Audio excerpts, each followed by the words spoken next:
6 months ago, Ukrainian soldiers typically used Javelin or NLAW anti-tank missiles to destroy Russian tanks. We've witnessed numerous epic scenes of Russian tanks having their turrets blown off, soaring high into the sky, and tanks being torn into pieces of scrap metal. But very soon, it became clear that the Javelin missile was not the best way to destroy tanks. There are far better and cheaper methods.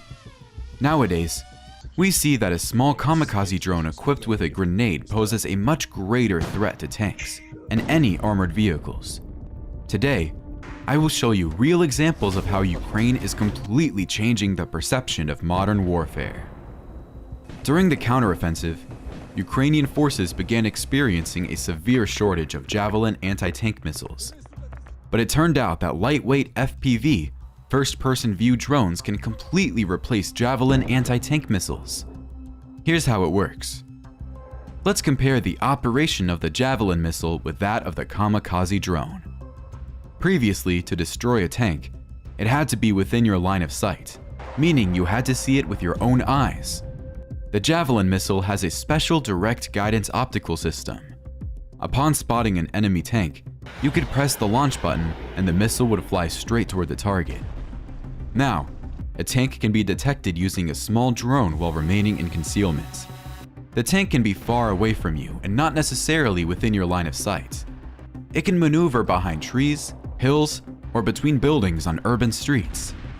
With the help of a drone, you can spot the tank while staying in cover, and using special goggles and a joystick, you can direct your drone straight towards the tank and damage it.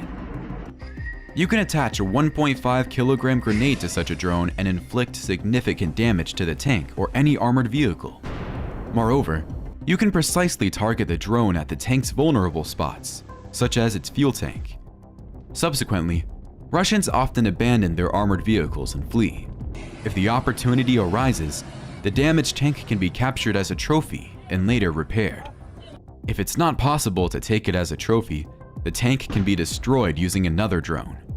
For this purpose, there are so-called drone bombers that carry multiple grenades of different types. The drone bomber, releasing one or several grenades into the tank's turret hatch, can eliminate the tank. In such a case, the destruction of the tank can cost a maximum of $1,000, considering the cost of the FPV kamikaze drone and the grenades. Meanwhile, a Javelin missile costs at least $80,000, and sometimes even as much as $100,000. Furthermore, a significant advantage of FPV drones is that they can reach a tank even in challenging conditions when it is not within your line of sight. Indeed, another advantage of drones is that they can infiltrate enemy fortified bunkers through small openings. Exactly, while such bunkers may withstand direct hits from tank shells, enemy soldiers would have no effective means to defend against a small kamikaze drone entering through a window. Drones can exploit these vulnerabilities and pose a significant threat to enemy forces within fortified positions. It must also be noted that despite Ukrainians inventing this tactic, the Russians actively employ it as well. Furthermore, in some sections of the front lines, the Russians use a significantly larger number of kamikaze drones than the Ukrainians. Despite various sanctions, Russians still have access to the most advanced Western technologies.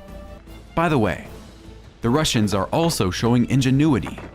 They realize that it's more cost-effective to use the Kornet anti-tank missiles in defense rather than tanks. Previously, while actively defending, the Russians extensively used tanks to repel attacks from Ukrainian forces. Tanks were also employed to destroy enemy strongholds or bunkers. As a result, the Russians depleted a significant portion of their main tank force. After all, tanks are easily detectable and susceptible to destruction due to their size. Additionally, tanks are an expensive asset, with a cost of a Russian T-90 Porov tank reaching up to $3 million. Only a few of them remain in the Russian army. Consequently, to preserve their tanks, the Russians started employing the Kornet anti-tank missile system more frequently. With Kornet, they can effectively engage various targets with the same efficiency as tanks. Especially during the summer, when such weapons can be hidden in the green foliage, it's challenging to detect a soldier with a Kornet anti-tank missile system.